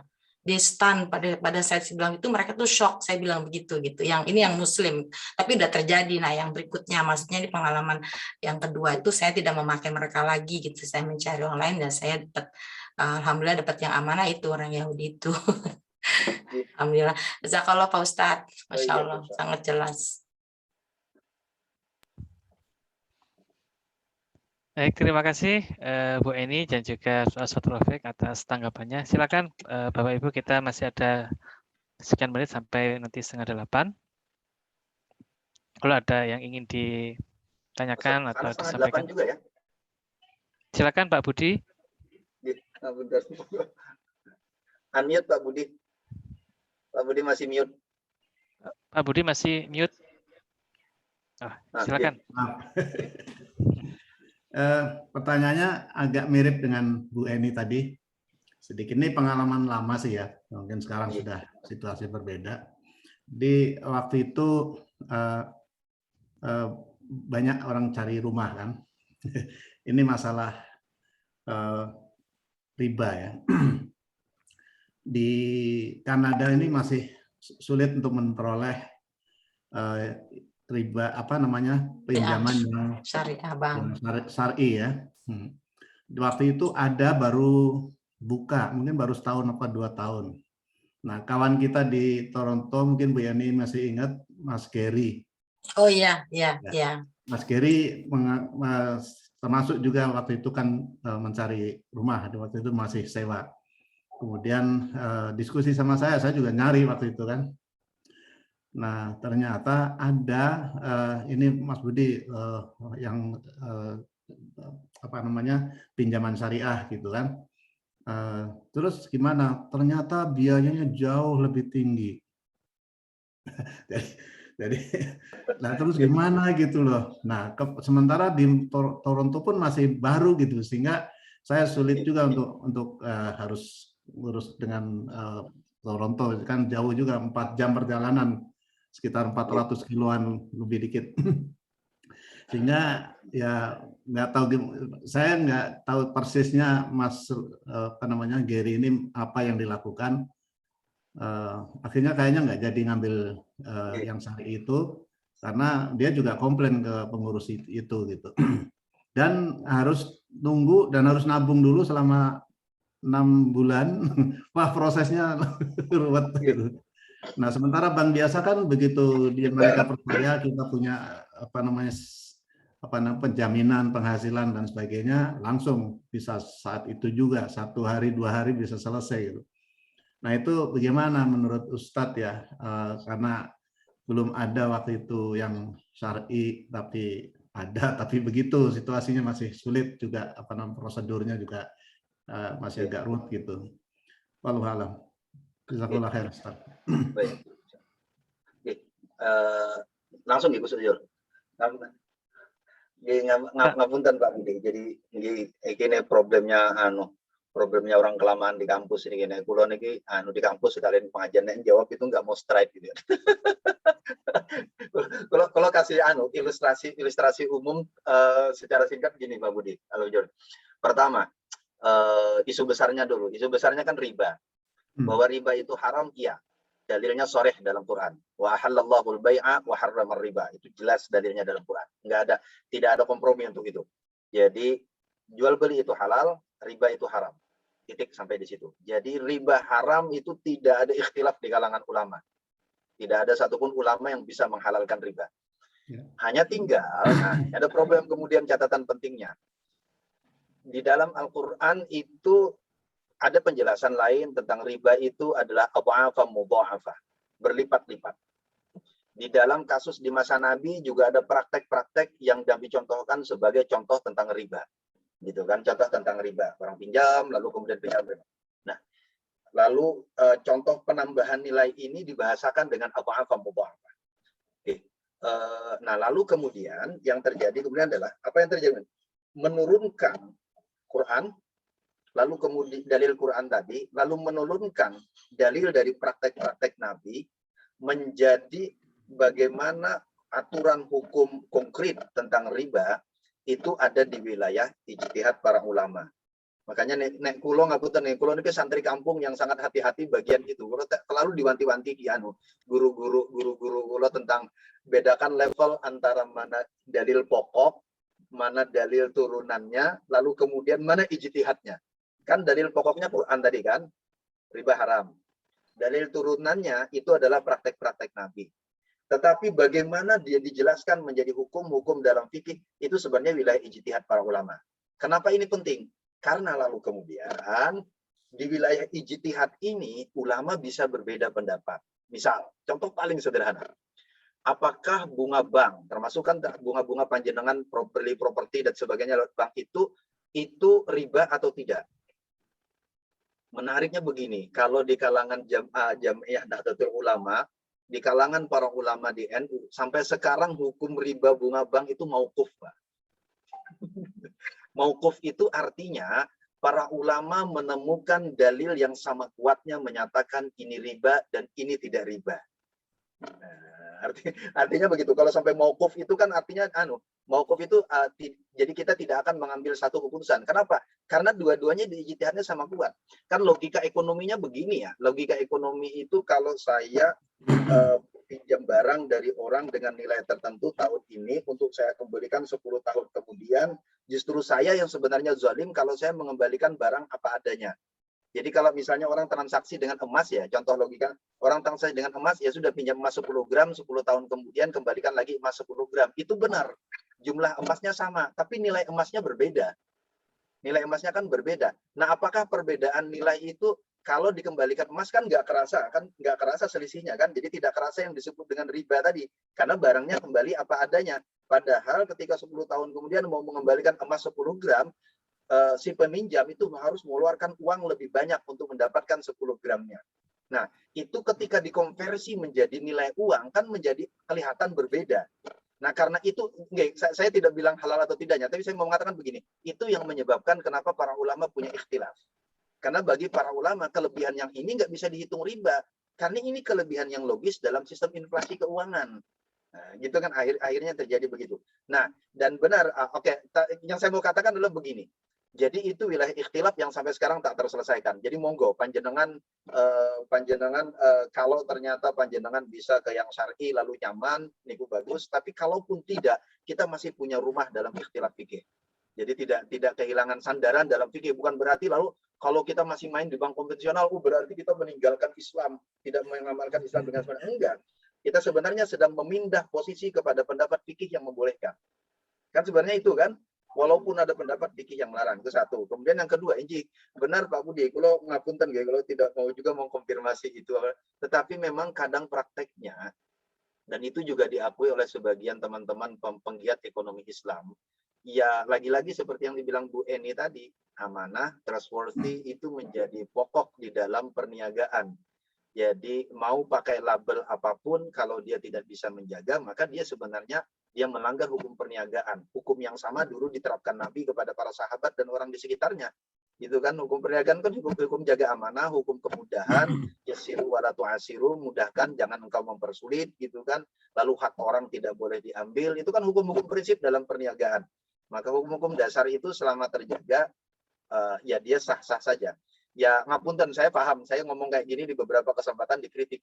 Wah ini kok tidak mengkampanyekan syariah. Saya bukan tidak mengkampanyekan syariah. Saya mau katakan bahwa posisi syar'i yang dilekatkan kepada ekonomi, posisi syar'i yang dilekatkan kepada pakaian, posisi syar'i yang dilekatkan kepada makanan, itu adalah wilayah fikih yang masih memungkinkan terbuka ikhtilaf di dalamnya. Karena dia terbuka ikhtilaf, kita boleh ngambil satu posisi, tapi jangan resisten terhadap kemungkinan adanya posisi yang lain. Kalau resisten, lah kita nanti salah kaprah, masang yang furo menjadi pokok. Lah itu kan problem mana? Itu kan problem sak biji. Ini Pak Budi. Jadi ngapunten, kami ketika di Amerika, ketika beli properti buat Masjid Al-Falah itu, saya lupa kayaknya juga ke dia tidak ke teman muslim lah, walaupun ada teman muslim yang bantu sih ingat saya jadi masjid. Karena saat itu kita juga kesulitan mencari. Tapi ya prinsipnya tidak menolak, tetapi pertimbangan profesional itu menjadi utama. Karena itu pula yang jadi pertimbangan Nabi dulu ketika berinteraksi dengan para sahabatnya gitu. Yang sering kita tinggalkan gitu. Sedikit lagi ya. Yang saya lakukan untuk mengurangi rasa bahwa itu riba sepenuhnya, dua hal. Satu, saya membuat sebuah kontrak. Jadi misalnya bunga X%, katakanlah 5% gitu. Ini dikontrak selama 3 tahun, Ustaz. 3 tahun. Jadi saya tahunya bahwa itu adalah cost of borrowing. Oke, ya. Cost of borrowing saya bayar, tapi bayar non-tot cost borrowing plus pokok pinjaman itu saya bayar bulanan, dicicil. Nah, saya tidak merasakan bahwa itu ada kenaikan, tapi itu adalah sebagai risiko bahwa saya membeli jasa peminjaman uang. Pendapat saya waktu itu begitu, sehingga saya anggap mudah-mudahan Allah meridhoi. Amin, amin. Dikurangilah kesalahannya kalau memang itu. Sehingga saya tiap bulan membayar uang yang sama selama 3 tahun. Setelah 3 tahun sisa pinjaman kan masih ada. Bisa saya lunasi, bisa juga saya kontrak lagi. Satu. Nah, itu basic yang pertama. Yang kedua, setiap tabungan 3 tahun yang saya punya, saya tutup pinjaman sebanyak-banyaknya yang saya punya. Katakanlah sisakan sedikit hanya untuk hidup sampai gaji berikutnya gitu. Nah, itu pengaruhnya besar. Kalau saya tidak menutup pinjaman, sisa pinjaman tiap kontrak selesai, itu targetnya 25 tahun, Ustaz. Tapi dengan ditutup, saya 2 kali nutup, 2 kali 3 tahun. Itu jadi 3 tahun pertama saya tutup, 3 tahun kedua saya tutup. Ternyata less than 9 years saya selesai. Alhamdulillah. Itu strategi saya. Jadi mengurangi jangka waktu pinjaman sehingga saya pokoknya betul-betul saya press semua uang yang ada setiap menjelang habis kontrak mortgage. Nah, itu saya siap-siap untuk nutup. Pertama sekitar 15.000 saya tutup, yang kedua sekitar 18.000 saya tutup. Ternyata pihak banknya sampai geleng-geleng. Tidak ada yang secepat selesai. Gitu. 8 tahun lebih. Ya, tapi itu betul, Masya Allah. Ini ngabisin waktu, tapi pengalaman. Maksud saya Masya Allah ilmu itu betul ya Pak Ustadz. Kalau silaturahim itu kita dapat ilmu gitu. Ya saya silaturahim, benar dapat ilmu nih betul-betul. Apa namanya tadi yang Pak Ustadz menaikkan yang tadi ilmu tadi harusnya standar. Kemudian kebanyakan para istilahnya kalau menurut saya orang-orang yang belajar sekarang tuh suka menaikkan ilmu tersebut. Kemudian brainwash sama istilah muslim-muslim yang istilahnya nggak ngerti gitu loh Pak Ustadz. Sehingga mereka semacam kayak guilty feeling, kemudian jadi distress, itu bahaya sekali. Jadi sama dengan Pak Budi. Kalau saya gini Pak Budi, pertama kali kita step in mau bikin properti, yang pertama saya beli properti itu untuk karena menyelamatkan kita daripada kita ngontrak gitu kan, bayar tiap bulan, suatu saat punya kita itu besar juga biayanya semua. Karena apa istilahnya, kemudian Muslim institution itu tadi yang saya bilang, mereka itu hanya menyusahkan, kemudian very fishy, nggak ada amanah. Kalau kita bank itu straightforward karena dia benar-benar institusi, nggak ada lie ya. So how much you make every month, how much is your credit, it's very straightforward. Tapi kalau yang Muslim itu don't worry, tapi mereka akan hold sertifikat kita, nama rumah itu nggak akan menjadi milik kita sampai kita selesai. Pak Budi betul sekali. Saya sama dengan Pak Budi. Jadi kita berusaha untuk pay off. Saya minta sama Allah, ya Allah mudahkan saya untuk melunasi cicilan rumah saya. Itu betul. Jadi Allah selalu memberikan rezeki buat kita untuk melunasi. Jadi saya nggak lama, mortgage itu nggak lama seperti mereka mau banknya mau 30 tahun, 25 tahun. We finish only 11 years. Same like Pak Budi. Makanya saya bilang kemudian kalau terkadang sistem 8 tahun 3 bulan atau kalau salah. Alhamdulillah lebih banyak Pak. Rezeki Bapak lebih banyak dari saya, alhamdulillah. Enggak, bukan kenekatan saya yang lebih banyak. Tapi ini Pak Ustadz, saya takut. Pertama ini teman-teman waktu ketika saya mau step in tuh ya, karena saya nggak punya uang. Jadi saya istikharah dengan Allah. Saya bilang, ya Allah, tolonglah aku ingin memberikan properti, karena yang ada cuman bank yang bisa memberikan, karena yang Muslim itu too much money, I don't have money. Saya bilang, ya Allah, kalau memang kau ridhoi langkahku, maka berilah petunjuk. Ya Allah, petunjuknya saya bilang, petunjuk ini, saya bilang, itu saya lakukan, itu jawabannya straightforward. Saya bilang sama suami saya, Bismillah, let's go. Ini kuping kiri kanan tuh Pak Ustadz, it's haram, your house you cannot pray for it, wherever you pray, Allah is gonna accept too, is haram, house is riba, you sitting on the fire every day. Saya bilang, no, Allah said like this, we continue, we move on. Alhamdulillah itu pengalaman saya, insya Allah.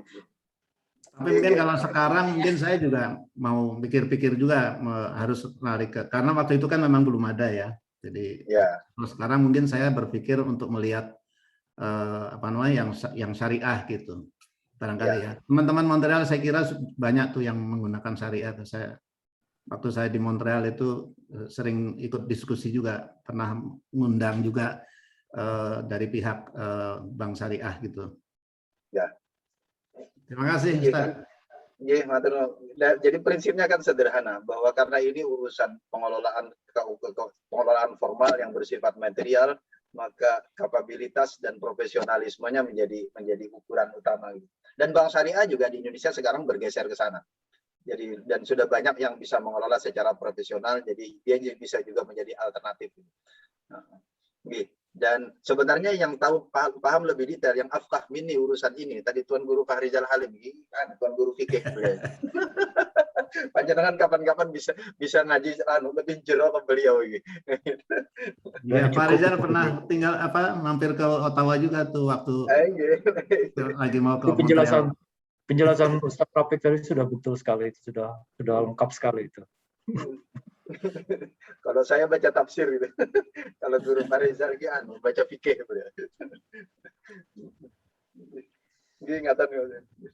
Baik, alhamdulillah semakin semarak dengan pertanyaan dan juga testimoni dari Ibu Erni dan Pak Budi. Terima kasih banyak Pak atas sharing pengalamannya sehingga memancing untuk klarifikasi sekaligus tambahan informasi, tambahan ilmu kepada kita semua.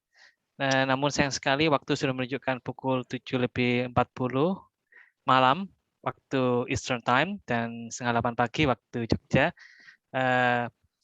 Kita akan mengakhiri pengajian pada petang hari ini. Saya ucapkan banyak terima kasih kepada Bapak Ibu hadirin hadirat rahimakumullah.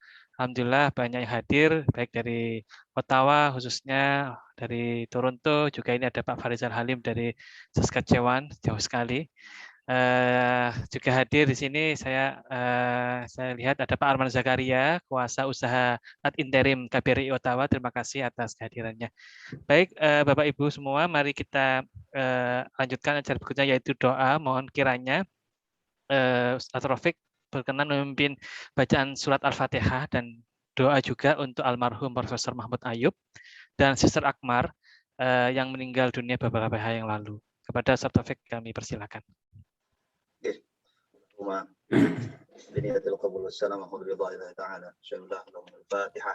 أعوذ بالله من الشيطان الرجيم بسم الله الرحمن الرحيم الحمد لله رب العالمين الرحمن الرحيم مالك يوم الدين إياك نعبد وإياك نستعين صراط المستقيم صراط الذين أنعمت عليهم غير المغضوب عليهم ولا الضالين آمين رب العالمين بسم الله الرحمن الرحيم الحمد لله رب العالمين والصلاة والسلام على أشرف الأنبياء والمرسلين سيدنا مولانا محمد وعلى آله وصحبه أجمعين اللهم اغفر لنا ذنوبنا ولوالدينا وارحمهم كما ربونا صغارا ولجميع المسلمين والمسلمات والمؤمنين والمؤمنات الأحياء منهم والأموات وتابع بيننا وبينهم بخيرات ربك وارحمنا بخير الراحمين اللهم ارحمنا وارحم موتانا وارحم موتى المسلمين اللهم اغفر لنا واغفر لموتانا واغفر لموتى المسلمين خصوصا لمن نوالهما اللهم اغفر لهم وارحمهم اللهم اغفر لهم وارحمهم وعافهم واكرم نزلهم ووسع مدخلهم اللهم اجعل القران لنا ولهم في القبر منيسا في القيامه شفيعا وعلى صراطنا ومن النار سترا وحجابا في الجنه رفيقا واكتب لهم السلامة والصحة والعافية علينا وعلى من حضرنا وعلى من تابعنا وعلى رعيتك الحجاج والغزاة والزبائر والمسافرين والمقيمين في برك وبحرك وجوك وقنا شر الظالمين وتنصرنا على القوم الكافرين وخذ منامك بخير يا ارحم الراحمين وجوك والسائرين وصلى الله على سيدنا محمد النبي الأمي وعلى آله وصحبه وسلم الحمد لله رب العالمين وسلم الفاتحة أعوذ بالله من الشيطان صلاة الذين أنعمت عليهم غير المغضوب عليهم ولا الضالين آمين تقبل الله منكم منا ومنكم تقبل يا كريم. Alhamdulillah, acara demi acara sudah kita lalui dengan baik. Kami mengucapkan banyak terima kasih atas perhatian dan juga pertanyaan serta partisipasi dari Bapak Ibu semua. Semoga kita mendapatkan banyak curahan hikmah berkah melalui kegiatan pengajian Syiar Montreal pada hari ini. Selanjutnya mungkin ada pengumuman dari Pak Edi selaku Ketua Pengajian Syiar Montreal. Pak Edi, barangkali ada tambahan informasi? Terima kasih Mas Ijul. Saya cuma mau mengucapkan terima kasih yang sangat banyak nih kepada Pak Ustadz yang sudah menyempatkan diri untuk sharing dengan kita semua. Alhamdulillah ini ilmunya. Walaupun Pak Ustadz tadi sudah menyampaikan bahwa sebetulnya hanya Allah yang akan memberikan ilmu dan hikmah kepada kita, tapi Pak Ustadz lah yang sekarang membuka itu. Mudah-mudahan Allah memudahkan kita semua jamaah bisa menyerap ilmu dari apa yang disampaikan Pak Ustadz. Kalau menurut generasi X ini daging semua ini katanya. Insya Allah ya, terima kasih jazakallah khairan katsira. Demikian juga kepada jamaah semua yang dari Montreal, dari Toronto, dari Ottawa, Calgary, Saskatchewan, guru kita juga Pak Rizal Halim alhamdulillah menyempatkan diri, juga dari dari kedutaan juga terima kasih semuanya. Terima kasih sudah menyempatkan diri bersilaturahmi dan thalabul ilmi pada kesempatan kali ini. Terima kasih semuanya. Assalamualaikum warahmatullahi wabarakatuh. Waalaikumsalam warahmatullahi wabarakatuh. Baik Bapak Ibu semua, mari kita tutup acara pengajian pada petang hari dengan bacaan hamdalah dan kafaratul majelis. Alhamdulillahirabbil alamin. Subhanakallahumma wa bihamdika asyhadu an la ilaha illa anta astaghfiruka wa atubu ilaik. Dari saya mohon maaf atas segala kekurangan. Wassalamualaikum warahmatullahi wabarakatuh. Assalamualaikum warahmatullahi Waalaikumsalam. wabarakatuh.